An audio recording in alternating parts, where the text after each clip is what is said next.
There's a passion that ignites us, driven by pride, daring, and the desire to excel, fueled by the high-octane love of owners, drivers, and car lovers everywhere.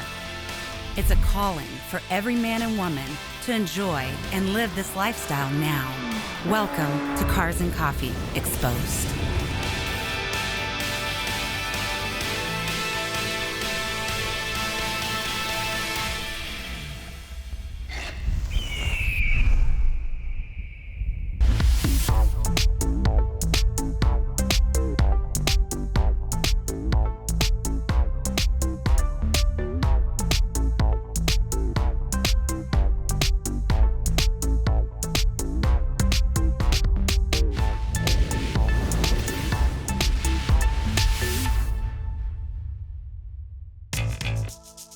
So Andy, this looks like a 69 GT40, but it's not. It's not. Okay, so tell me what it is. It's actually built in 2023. It's a Golf livery tribute edition to the 1969 GT40. And it's built in South Africa by a company under the license of Shelby. So it's built by Superformance, and Superformance is the only company in the world that actually builds Shelby licensed cars. They build Cobras, they build GT40s. And so this car is actually in the GT40 registry as an official successor of the 69 GT40. So I think there's a lot of viewers that really don't know how that process works. How does that work? And why this car? You decided you wanted this car, and then what happened after that? What was the process? Well, like a lot of people, I watched Ford versus Ferrari, where we won. And after that, I was really looking into getting a edition of the GT40. There's quite a few manufacturers that build these cars. You can also build one at home, but there's only one manufacturer that goes 90% close to the original, and that was my goal. So you order something from Superformance, you get a build slot, and it takes about 2 years. Right, so it actually takes you 2 years to just get on the docket. That is so interesting. And then you get on the docket, and then how long? They build about 12 cars a year. Yeah, you wait about 2 years, and then they start building. And then it takes another 6 months to 7 months before you get the car delivered. Wow. So it takes quite a while. Yeah. Wow. I mean, were you just... Oh. You were so anxious, ready to have it, yeah? I was How many times did you visit? I actually visited South Africa in the factory. I was invited, and I talked to the owner, and I saw this car being built. I licked the handle in South Africa. I saw the car being built. Yeah. It's all hand-built, so there's no parts that they buy except for the lights. Right. But everything else is hand-built, hand-manufactured with the original tooling of Shelby. It seems like the best of both worlds, where it looks like a 69, but it drives like a 23. No. Okay, tell me how it I drives. wish. No, the only upgrade I did was air conditioning, but it actually drives like a 69 because it has the original chassis. Interesting. So did you have to learn how to drive it? Did you take it on the No. track out there? Or? Not yet. Yeah. I got it like 3 weeks ago or 4 weeks ago. Really? So Yeah, you've only so had it's it 4 brand new weeks? to me, yeah. Wow. And I'm taking it to the track probably next week. Yeah. For the first time. Yeah. Is that a little bit scary? It is. Yeah. You waited 4 years for this car. I bet. But I it's bet. meant to drive on the track. Yeah, that's what you bought sure. it for. Yeah.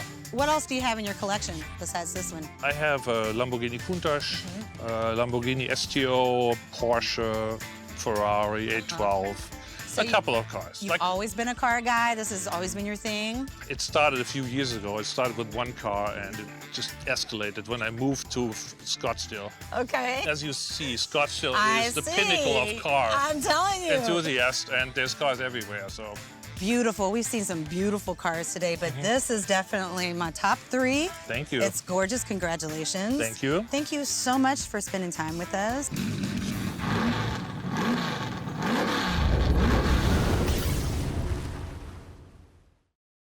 Charlie, thank you so much for bringing not one, but 2 things of beauty here today. Yes. Talia, your beautiful girlfriend. And this car, of course, 2018 GTR. Yes. It's a beauty. Thank you. So tell us a little bit about the mods, because immediately that's where my eye went to. This spoiler, this body kit, tell us all about it. So it is a R package, so wider body, carbon fenders, which is standard, carbon drive shaft, So a little bit more progressive than the regular S model. And then Carbon Air did the package, and it's the only one in the US that has a Carbon Air wide body package on an R car. And then we brought to Dyno Comp, which is in Scottsdale. And Rich, he's done probably 6+ cars of mine. We did a 750 horsepower package on it. So now it sounds and is as fast as it looks. So it definitely makes some pops, bangs, and flames, and we want that. Yeah. It's gorgeous. So did you name the vehicle? So I'm not a name guy. I have Okay. bikes, cars, and everything, and I don't name. But Talia, did you? Yeah. Yes. Yeah. Hans. Hans. Tell me why Hans? No, we looked it up. It's a good name. Look like a Hans? Yeah. Talia, when you drive a car like this, what is it about? Is it about the speed, the performance? Is it about the sexiness of it? What makes you love a car like this so much? I mean, it's so rare. You could drive that thing for 30 seconds and you're just high on life. You know, you cannot have a bad day. Charlie, if he is busy at work and, you know, as soon as he jumps in his car, he never comes home mad. I always come home with a grin. Hey, yes. He's very happy, like a little kid. Did you know you always wanted this car, or how did you get it? So I was looking for another daily, and I was considering the Porsche GT3 RS, but tons of my friends have it. And after driving an R, I'm like, that's the car for a daily. It's just a little bit more luxury inside and not as raw. Is there anything else you want to tell the viewers about the car that you love? For us, it's more a passion. We do a lot of club drives. We're a member at Apex Motor Club, so we love going to the track and tracking our cars. And that's what it's all about for us, Street. It's all about having fun. It's all about having a great having time. Fun. Well, thank you so much for your time, Pleasure. Charlie. Yes, thank you. Talia, you're gorgeous. You make him look good. Yes. You make this car look good. Yes. Thanks so much, you guys. Thank you, our pleasure. We'll be right back with more Cars and Coffee Exposed. Promotional consideration provided by... What is Urable? We are a business management system that helps create an exceptional customer experience and improves business operations. As a car enthusiast, you deserve the best, and Urable is the common denominator. With so many detail shops, endless brands of ceramic coatings, window tint, and paint protection film, it's hard to find the right shop for the job. Shops powered by Urable understand the care and quality that your investment requires. Avoid shops that are in the race to the bottom. If you want to identify the best providers in your area, make sure they're powered by Urable. Your car is stolen. A crisis for you. A tragedy for your community. Theft hurts everyone. Insurance rises. Your neighborhood violated. Who will be next? But you can feel more protected and secure with the LoJack system. LoJack brings it back. LoJack's vehicle recovery system will find your vehicle usually within 30 minutes. And with the recent launch of LoJack LE, we're equipping our law enforcement partners with a safer and more efficient way to recover your vehicle. The LoJack app creates a bond of trust, providing enhanced features designed to promote safety and convenience, and you'll always know where your vehicle is. Only LoJack stands with this promise. Receive up to $10,000 reimbursement if your vehicle is not recovered in 30 days. Let LoJack bring back your safety, confidence, and give you a greater driving experience. LoJack brings it back.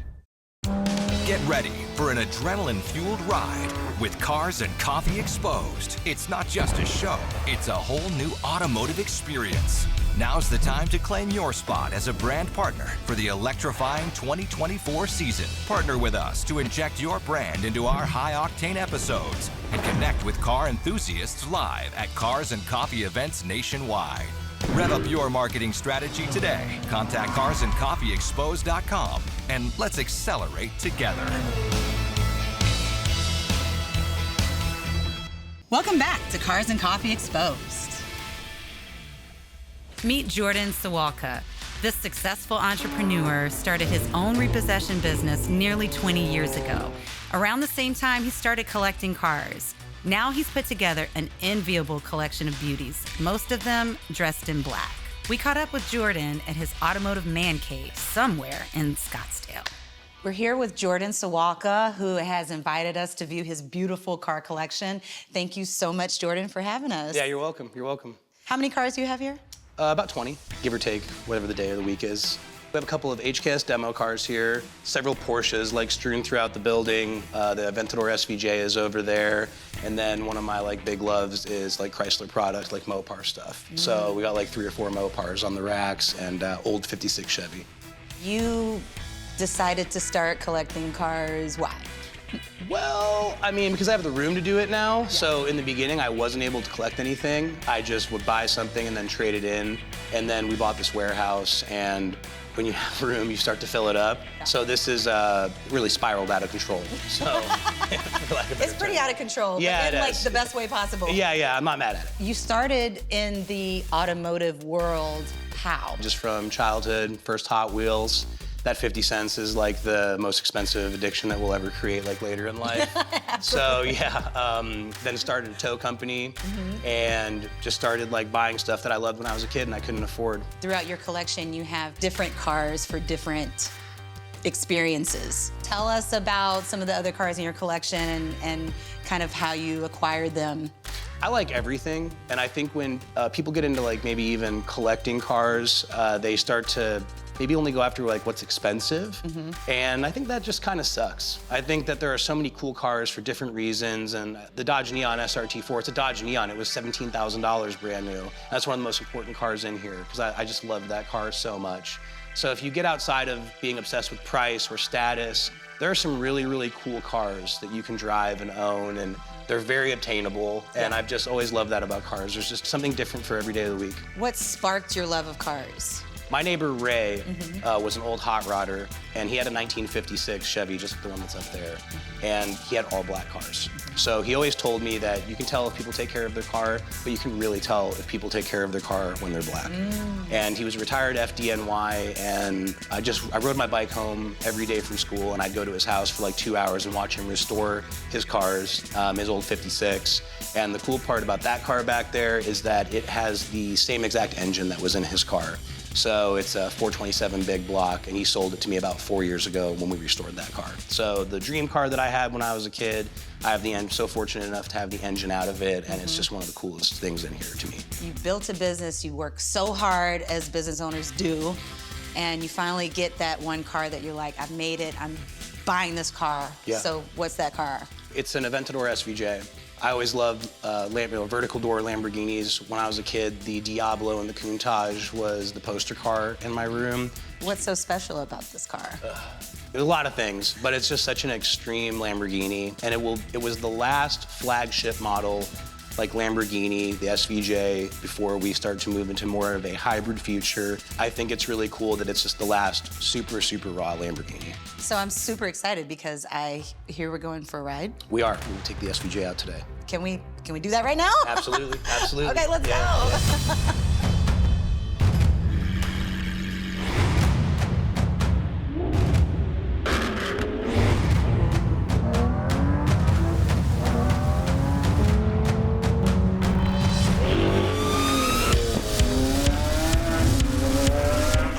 So many supercars in one place ever in my life. I've been in a lot of cities. I mean, I'm sure I'd probably see that in Monte Carlo, but I mean, it's just really, people seem to be very comfortable.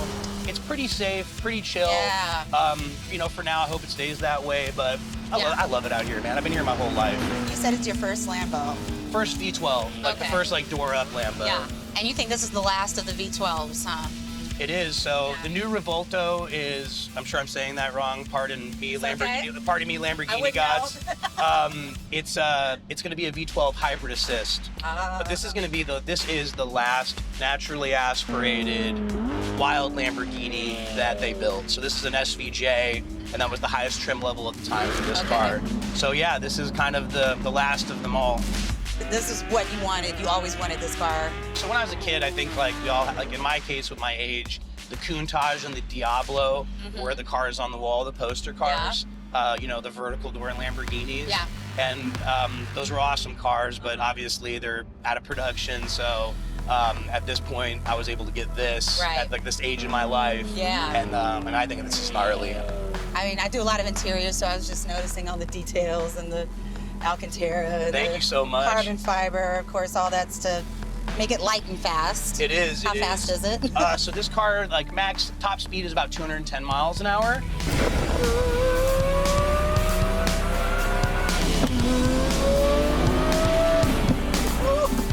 bad boogies. I feel like my balls just dropped. Yeah.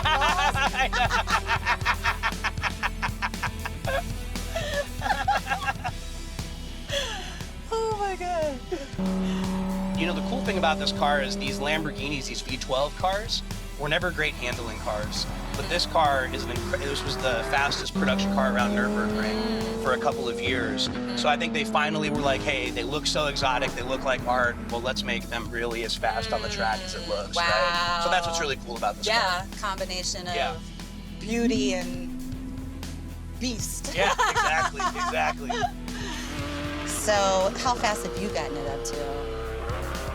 This car probably like 180. We went to Roebling Raceway, and we were about 176 and almost 180 on the back straight. It's a really long straight. So it was really cool, super stable. It was awesome. This car has active aerodynamics. So essentially what happens is it will start to like bleed air after a certain speed to pull it under the car to increase stability. So there's all sorts of like different aerodynamic components that are like at play to keep the car stable at speed. It has four-wheel steering.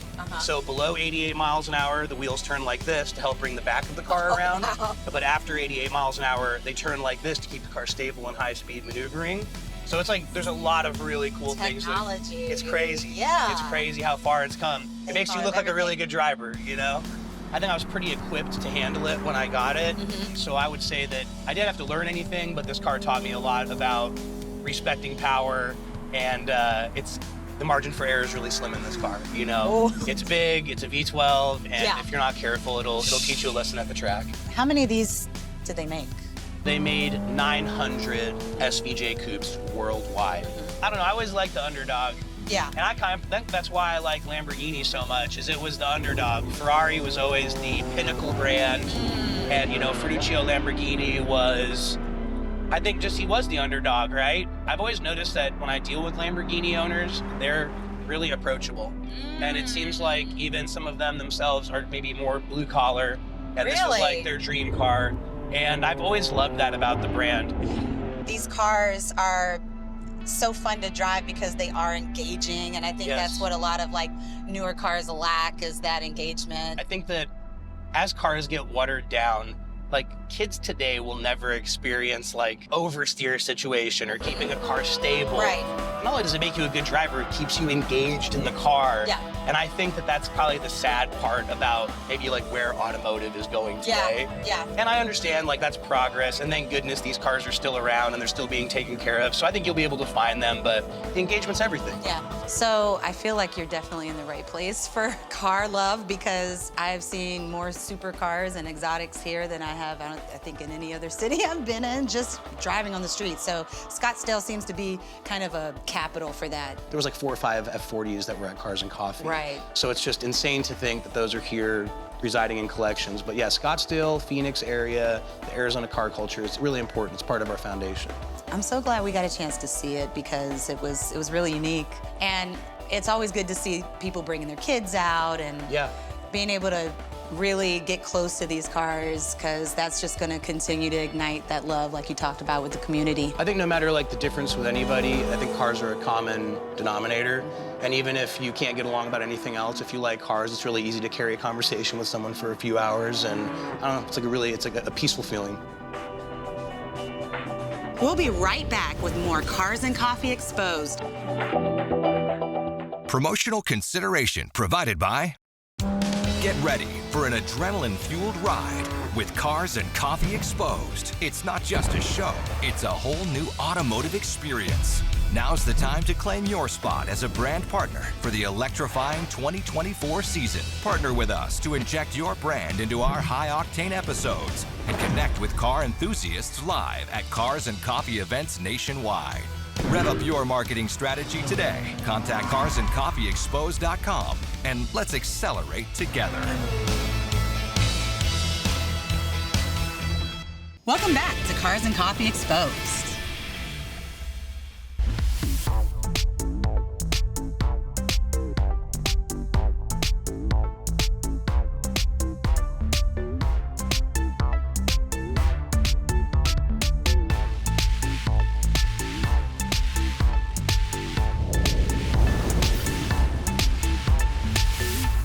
John, there is one word to describe this car behind me, and it is sexy. Thank you. Oh my God. Tell me why this car? So I wanted a 720 when it first came out. I always wanted the 720. And anytime I've purchased a car, I always wanted to make it a little bit different.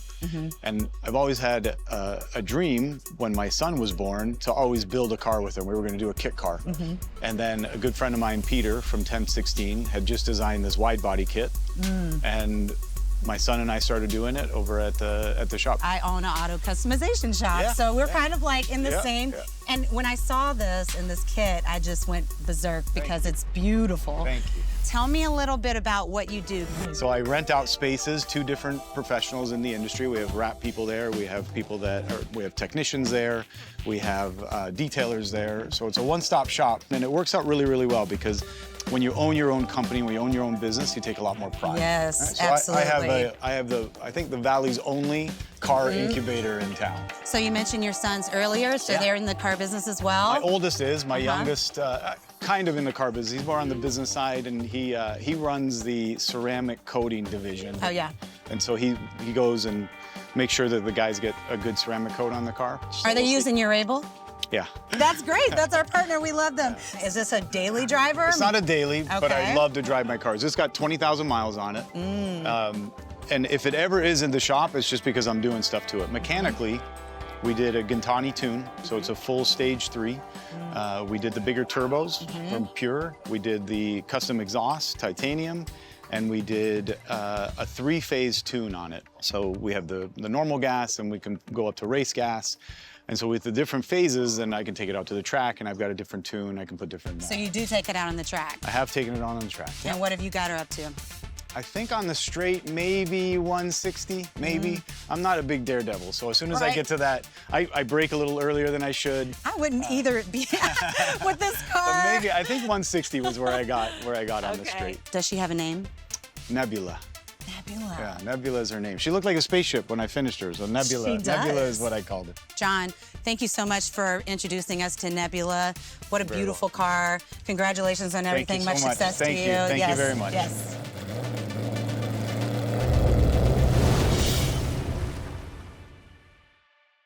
Dana, this car is more than a car. I look at it and I just think it's class personified. I mean, it's absolutely beautiful. I love the story behind it. So you were brought home from the hospital in this car. Yeah, my dad bought it in '62. It's probably a year's worth of his salary. And in 1966, when I was born, my parents drove me home from the hospital, my mother in the passenger seat. The story goes he drove about 8 miles an hour all the way home with a long line of cars because he was so afraid. Yes. And my mother was like, he's not gonna brake, Jerry. He's like, ah. And he was just so nervous. What a great story and a great legacy. So your dad was a car guy, obviously had amazing taste in cars. And it looks, Dana, like a lot of love and care was spent in keeping this car beautiful. Did you do any updates to it, or did you really want to just stay classic? When I got the car, my dad passed in 2013. And he did a full body off restoration in 95, 96, took out the original 327. And so I started the journey of being true to the car and putting it back to all original, numbers matching. And the only thing I've changed is the paint job. So the lacquer finish would have been the original way to do it. So I did a high gloss clear coat to make sure that it looks sexy and it stays like that. It's so sexy and classy and just beautiful. You mentioned earlier about it doesn't take curves well, but it's a nice cruiser. Is it a weekly driver, a daily driver? Not a daily driver. I mean, I could, but I it's imagine mostly, you know, going for coffee, doing things like this, showing it off, and it's just fun, you know, having my sexy wife with me in the passenger side. Or Audrey, my granddaughter, or my kids, you know, we go cruising. Sure. You take your mom for a spin every now and then? She lives in Boston, and she hasn't seen it since it's been redone, and so we went out and cruised around. And she told me stories. I'm like, okay, tell me some stories. We would race, we would never lose, and I would be waving to the people like, bye. And my dad would be like, Bonnie, stop. It's like, we haven't So won she liked yet. to dig in the knife a Oh, little yeah. bit. Yeah, I love so- it. I love it. You did such a great job. It looks amazing, and congratulations.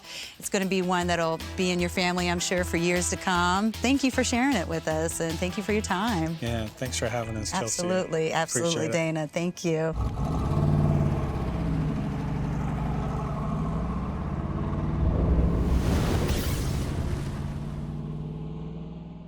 Corey, thank you so much for being with us today. My pleasure. I am so excited to talk about this beauty behind us. It's a rat rod. So tell us a little bit about just the rat rod culture. I've always been in love with these types of rats, things of that nature. I built the car, found it in Caddo, Oklahoma, off Craigslist of all places. And I always wanted a patina car because I had had nice cars prior, all American steel. Yeah. And I wanted to keep the classic look, but yet the resto mod and a ton of power. It's gorgeous. So yeah, talk about the power. So the car is actually a 5.3 LS1. I bought a Suburban off of Craigslist, and I ditched the entire body of the Suburban, kept the power plant, and sold everything else. And then we put some 66mm turbos on it. Runs a 4L80 transmission that's built with a stage 2 shift kit, 4 9-inch rear end with 3/7 gears. And I'm tuned at 6 pounds of boost on a real mild tune, and I'm getting 600 at the rear. I love this because there's so many cars that people don't really get to enjoy, but it sounds like you get to enjoy this one. This one's the most fun going up the highway. Yeah. As soon as you hit second gear, it kicks loose and it's smoke. Quarter mile behind you, getting on the I love highway. it. You have this love of cars, and where did it come from? I had a couple cars prior to this, and I used to dream when I was in college about twin turbo builds. I thought it was the coolest thing, and I could never afford it to pay somebody to do it, so I had to do it myself. So I've been dreaming of this car since I was 20 years old. and Wow. 39 now, so Wow, congratulations. 19 years to come to fruition, and I love it. there's more in the future. Is this your first build, or have you done other cars before? I had done other cars Okay. previously, just a few. Okay. But this was the first one that I knew I wanted to keep, so it had to be cherry. How long did it take you? Well, I'm at 3 years on it now, and still Still not done? They're never done. We've talked Let's to a be lot honest. of rat Let's be rod honest. owners, and they're never done. That's the beauty of these builds, is that they just, all the parts that are repurposed for these rat rods, I just find it so interesting. I always like to go by the built, not bought. What's your investment up to this point? There's about 50 grand in parts. Wow. Yeah, as Wow. it sits. But labor, I mean. What's your time worth? Exactly. What's your time worth? That's right. Well, keep working on it. It's beautiful as it is, and we Thank can't you. wait to see what else you're going to do with it. Keep us Appreciate that. Keep us informed. Thank you, Thanks so Chelsea. much, Corey. Thank you.